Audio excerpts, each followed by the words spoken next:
Okay, well,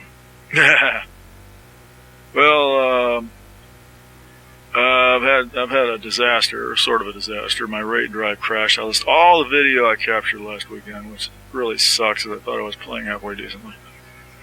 Anyway, this is all I've got to post is me playing Elite Dangerous, which is a game that I play in the most boring possible way. This is the $3 program that I bought to control the head motion detector. It's called Track No IR. That's my point model there waving around on the screen, indicating that it's being detected and it's properly calibrated using the curves there. Well, properly according to me. Those are the curves I'm using. They do the job well enough, I guess. And yeah, let me go in and actually play this thing. Yes, I actually I wouldn't normally post it because I do play this game in the most boring possible way. I do nothing but trading. I haven't done any mining, haven't done any planetary missions, no piracy, no bounty hunting, nothing of that. Just trading all the time. Because supposedly that's where the money is, but I don't really make as much money as a lot of these other people do either. But I guess it keeps me busy. It sure as hell keeps me busy. I spend most of my spare time playing this silly game, even if all I'm doing is having it running and loading up on liberal federal packages and propaganda and shit, which is what I've been doing here. I'm sitting here looking at the galaxy map, trying to figure out, where I can go to get some more federal packages, or not sure what I'm looking for here. Oh, I'm checking out the control systems.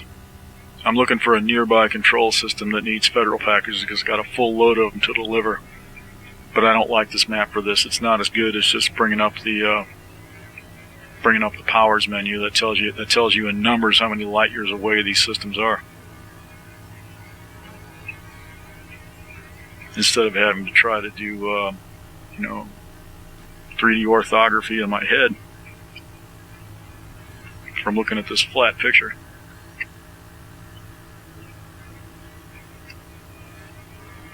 I don't know why I included this. I must have forgot to cut this out.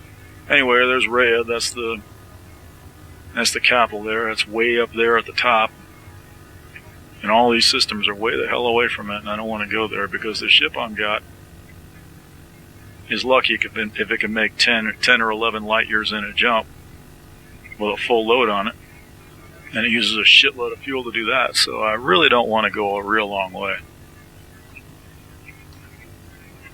Really, if I was doing this for my own interest, I wouldn't be running these federal packages at all, but I feel like the liberal empire is not doing so well these days, and it really needs somebody to come in here to run these federal packages to shore up all these systems that are being undermined, because it just seems like there's a lot of systems being undermined.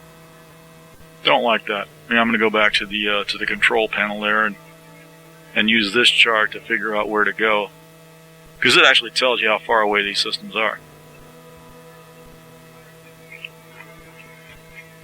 Although that's not really the whole story, because you also have to look at the chain of stars you have to go through to get there.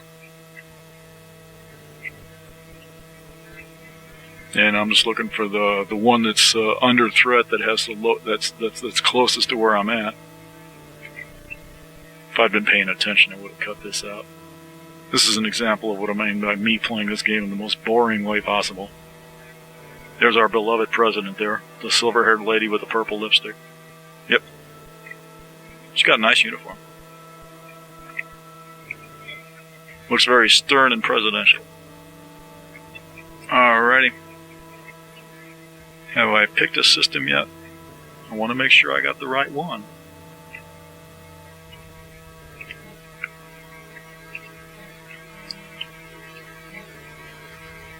Well, I'm sure taking my time, ain't I? No, my RAID array crashed. My 2-disc RAID array crashed. And wouldn't you know it, the one that crashed was the one that I got for $10 at the computer store 5 years ago. That never really did work right. Kind of odd that I would stick that in a RAID array, but that's the kind of Hoosier bullshit that I do. So and it broke. I don't think it ever worked right anyway. I don't think I was getting real performance out of that radar array at any point anyway. But it worked, and I was too lazy to fix it. So it broke. It broke, and I went up on Newegg and bought a 4 terabyte Western Digital black drive, and say, fuck the RAID array. I'm just doing this shit. Probably work just as well. I bet it will. Be better. I'll have twice as much storage. That'll be worthwhile. Of course, if I was really serious about this bullshit, what I would do is get one of these little self-contained capture units and a copy of Sony Vegas Pro or some bullshit like that, so that I could actually directly edit the MKV files and do all the dubbing and shit there in one program, instead of going through this bullshit of going through freeware dub it and freeware the other thing and free the other thing, and having the sound out of sync and every other goddamn thing. And maybe I could encode shit in what is it? What are they up to now? H.265 or something like that. I still got H.264 because that's all I got. Because this silly Zilly software that I got to do the encoding with, which is faster than using like Handbrake or something, because it uses the CUDA cores in the graphics card. I don't think Handbrake does that. It would be nice if it did. I should try it, but I don't think it does.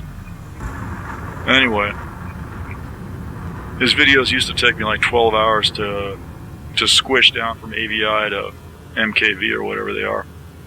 But this thing does it in like 20 minutes. So that was worthwhile. Oh yeah, I wanted to show off this ship. That's the ship I'm running around in. It's got that cool $3 paint job on it. It looks like it came out of a can of Krylon. Nice two-tone effect, though. Yeah, with the ailerons.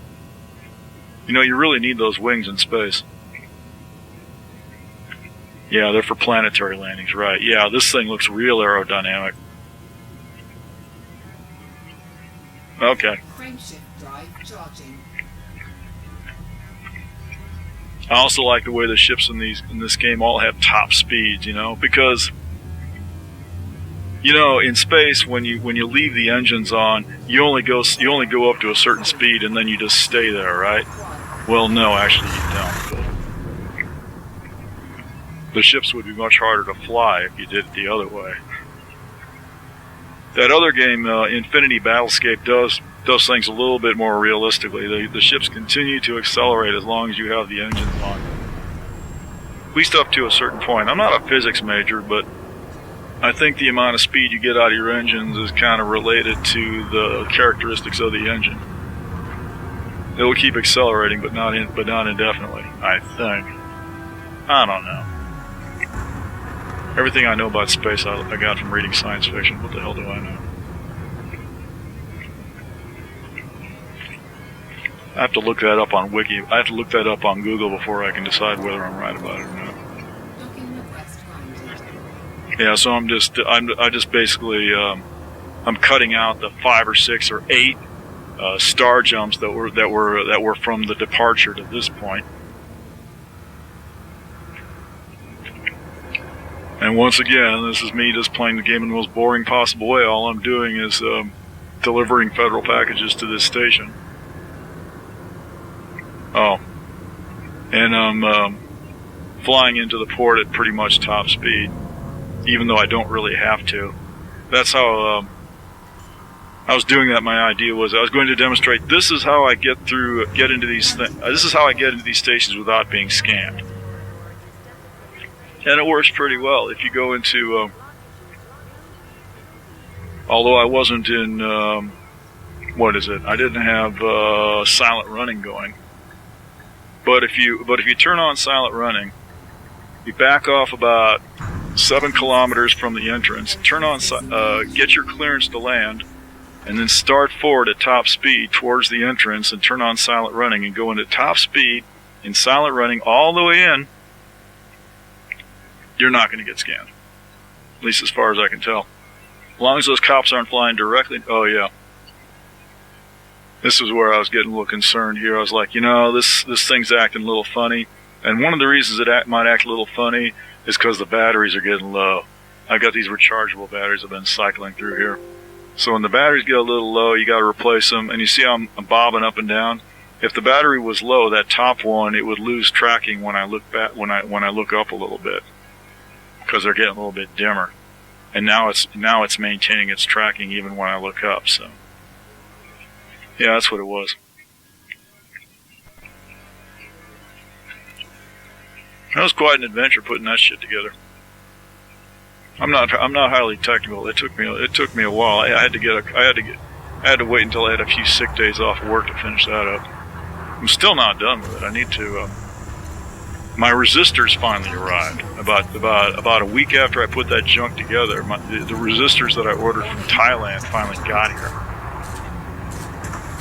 So I got to put those in so that I can use both batteries in the 2 battery pack without blowing up the LEDs.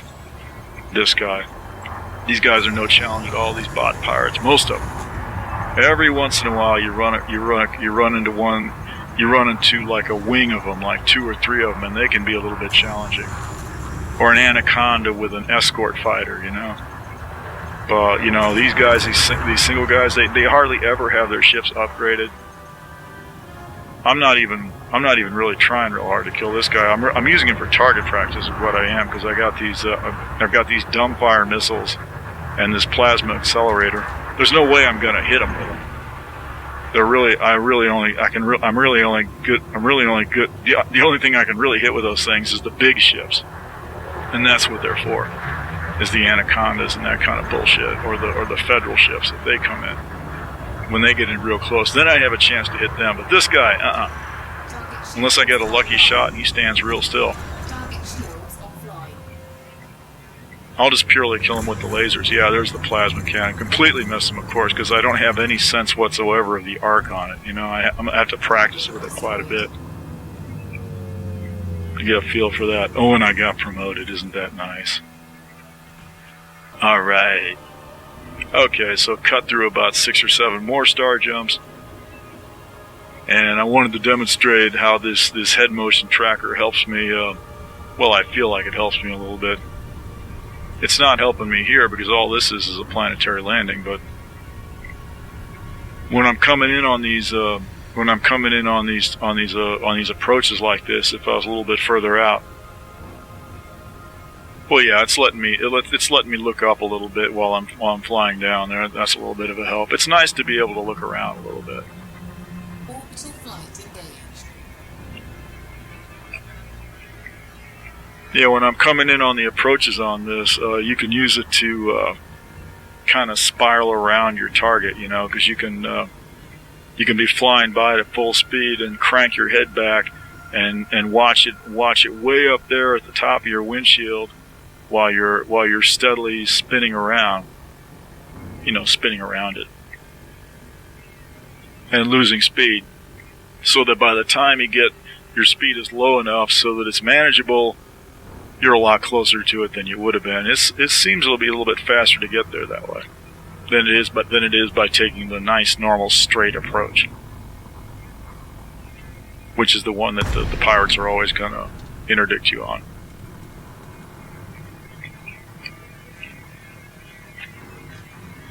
Yeah, completely boring planetary landing. That's the one I do over and over and over again. The only trick to this is dropping out a glide at just about 7.5 kilometers, so that you don't have to fly it anywhere at all in this regular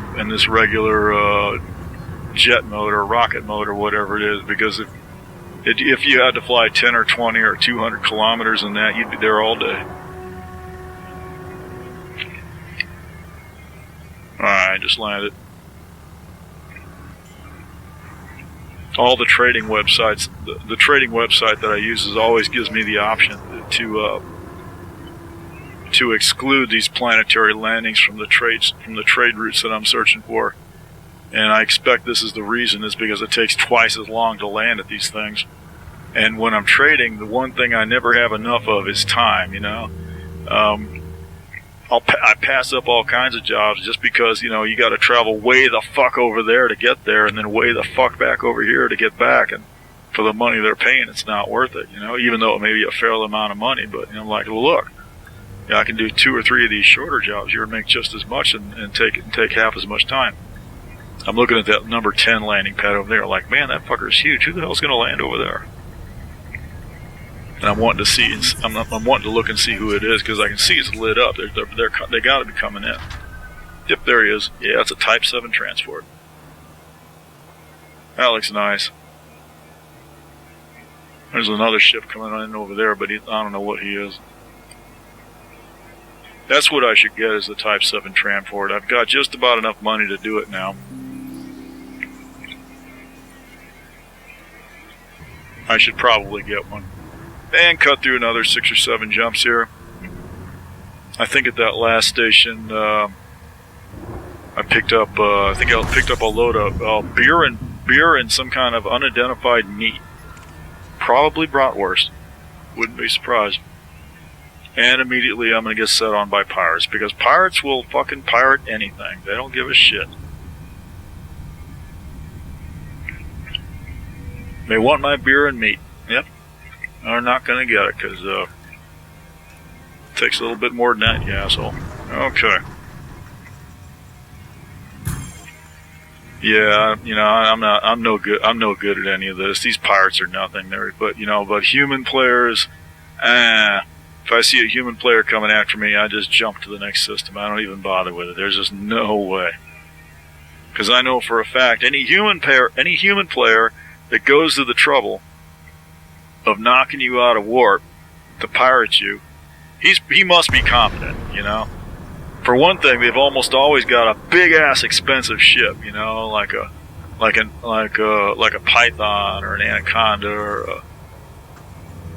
I had one guy kill me. He was in an Orca. Must have had the biggest plasma accelerator in the fucking game, and he was able to hit me with it. Pissed me off. Yeah, this guy's bullshit. I'm gonna use it for target practice some more.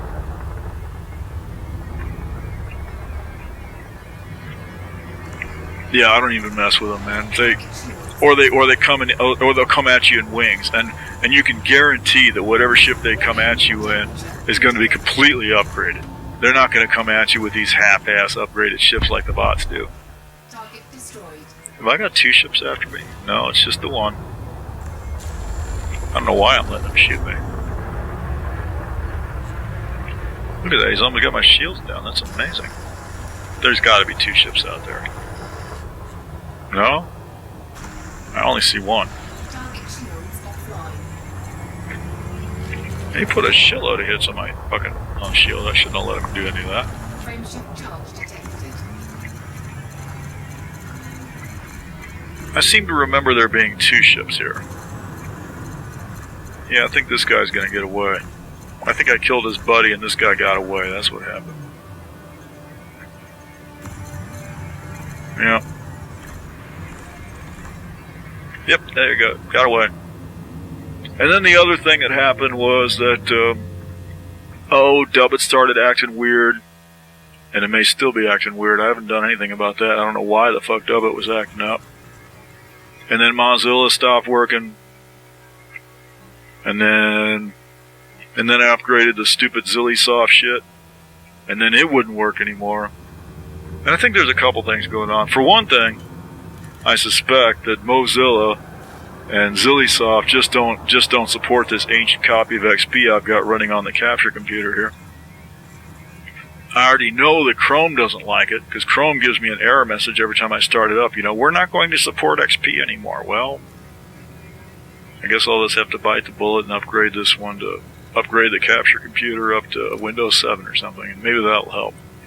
I still don't know what the fuck's going on with Dubbit, but I really ought to stop using Dubbit anyway, because it works like crap. All my videos come out with the audio slightly out of sync after I get done mixing them back together, and it's a huge pain in the ass to go through all that. Okay, so skip through another 6 or 7 jumps, and I think we're getting ready to deliver our beer and mystery mate. And I'm just doing another completely straight approach here because God forbid I should demonstrate this head motion sensor that I spent so much time on. Yep. What is that? Yakov? I don't know. Yeah. Well, I think that was me using the head motion. It is nice to have it on. I don't actually need it, but it is helpful. It's helpful, a little bit helpful in combat, a little bit. It's helpful when I'm making the approaches. It's helpful when you're trying to get out of an interdiction. It's not a huge deal. I'm sure those VR goggles that they've got out now are going to be a lot more popular. I don't think anybody's going to be knocking those together for $50 anytime soon. Well, I don't know, maybe.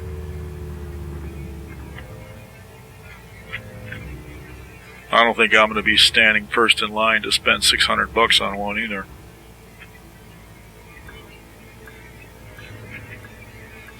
Yep, completely standard. I was reading tutorials on this game a while back, and they said running freight is the best way to make money, but it's also the most boring way to play the game. And I have to concur. This is what you're seeing here is me playing the game in the most boring possible way, but it's the only way I can figure out how to make any money. Even though, again, I'm not really making as much money as a lot of these other people do, I'm sure. I don't really go out and I know there's far more lucrative trade routes, but I've tried those, and whenever I try them, I tend to run into more human pirates when I do that because they know where you're gonna be. You know, they know you gotta go there, and they know you're gonna have a shitload of stuff on you. Okay, jump through another 6 or 7 jumps there. And this time I'm running one of the more lucrative illegal cargoes, I believe. So immediately I'm going to get beset on by both pirates and cops. So first the pirate's going to have his go at me, and he's going to try to interdict me. And interdiction is another little mini game that's built into this thing that I don't really fully understand. I've sort of got the hang of it, but there doesn't seem to be any rhyme or reason to whether or not I beat it, except that maybe I have a better, except that maybe the other guy doesn't have an interdict device good enough or something. So the pirate's interdict failed, and now the cop comes in and has his go at it. He's going to try to interdict me. The cop interdicts seem to be a little bit easier to beat than the pirate interdicts. It's like the cops don't have as good equipment or something. But beyond the possibility that the interdicts come in different grades, which I know they do, beyond that, I'm not really sure. Because sometimes it seems like I'm not really beating the minigame, but then I evade the interdict anyway, like there, you know. Why did I evade that? I don't know. I just do the best I can. I try to get the little circle inside the big circle, you know. Got to follow them around the screen. That's all you can do. Okay. And this is my last stop because I had this $700,000 credit mission that I wanted to run, but it was way past my bedtime, and I really wanted to park the ship in Rhea, so that when I come back, I'll be all set to load up on propaganda and shit. But didn't have time, and I really wanted to run this expensive ass mission. So I'm just going to park it here at Eskridge Vision, wherever the hell that is, and I'll have to make that big ass long jump to Rhea tomorrow.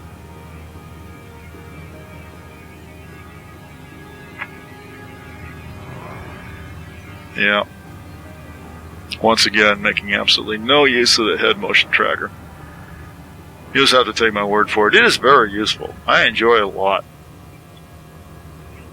I like using it to make approaches. I like using it to make approaches to those space stations because I can fly around the space station while looking out the side window to get a general idea of where I'm at. without having to hail for a port first to get those little directional errors on it. There's another bot flopping around out there. He was probably well, I'm just lucky he didn't have this. I'm just lucky he didn't have this this dock already.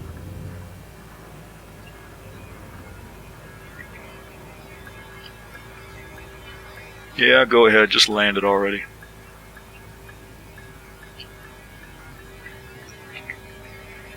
I was really pissed off that I lost all that video, man. Because I thought I played really well this weekend. I was really looking forward to posting that. You know, if I'd been a little bit more careful, I might have been able to save it, but I screwed up, waited too long, and tried one too many things, and the drive just went completely out. So it's not like I actually know what I'm doing with this stuff. I tend to make mistakes all the time, but you know, that's just the way it works out. I usually manage to get something working, but don't always get there in the most efficient possible way. Like right now, I still got the other drive out of that RAID array. It's serviceable, but I can't use it right now because it used to be in a RAID array apparently. So now it's stuck in this condition where the BIOS sees it and Seagate Tools sees it and says it's okay. The operating system don't see it. Don't ask me why. Computer management don't see it. Disk management don't see it. BIOS sees it fine. Device manager sees it fine. Cargo hold at maximum capacity. Yeah, apparently I need to do some kind of low-level write on it. Apparently, I did a zero track erase on it with Seagate Tools. That didn't do it. I can try a full erase, but that'll take about an hour and a half. I don't know when that's going to happen. I guess next I should get out one of those disks that they used to come with a drive and use that to prep the drive or something like that. That might do it. Yep. That's about it for this. I'm gonna go take a nap so I can get up and go to work again, man. Yeah. Well, that's about as much as I can do this week. That sucks ass, man. Sorry. I don't know how much longer I'm going to be able to capture on that other game, you know, the way it's going, but I'll try to do better than this anyway. Alright, have a good day.